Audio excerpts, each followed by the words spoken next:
Tebrik, tebrik.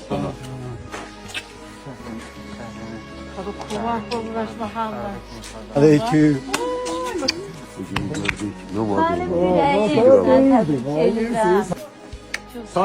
Xəbər verdiyimiz kimi, Prezident İlham Əliyevin imzaladığı sərəncamla aprel şəhidi Pəncəli Teymurova Azərbaycanın milli qəhrəmanı adı verilib. Milli qəhrəmanın anası Vahimə Teymurova bildirib ki, şəhid il dönümünə yetmişdim.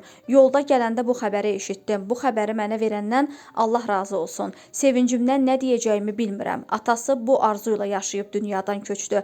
Mən də arzu edirdim ki, Allah mənə bu günü görməyi qismət etsin. Ona milli qəhrəman adı verilməsini görüm. Dünyadan köçəndə də xəbəri atasına çatdırım. Mən indi bilirəm ki, Pəncəli Teymurov yanımdadır.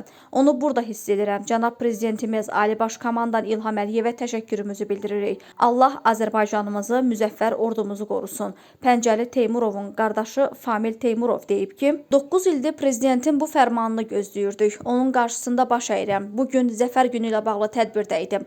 Xəbər mənə çatanda göz yaşlarımı saxlaya bilmədim. Bugün bizi sevindirdi. Qardaşıma ali ad verildi. Sevincimizin hüdudu yoxdur. Teymurovlar adından Prezidentə təşəkkürümü bildirirəm. Allah ordumuzu qorusun. Əfsuslar olsun ki, atam bu günü görmədi. Əminəm ki, indi onun ruhu daha da şaddır. Qeyd edək ki, Azərbaycanın milli qəhrəmanı Pəncəli Teymurov 2016-cı ildə aprel döyüşlərində şəhid olub. Azərbaycanın milli qəhrəmanı adı verilmiş Pəncəli Teymurov və Vaqif Qurbanovun ailə üzvlərinə Prezidentin aylıq təqaüdü təyin edilib.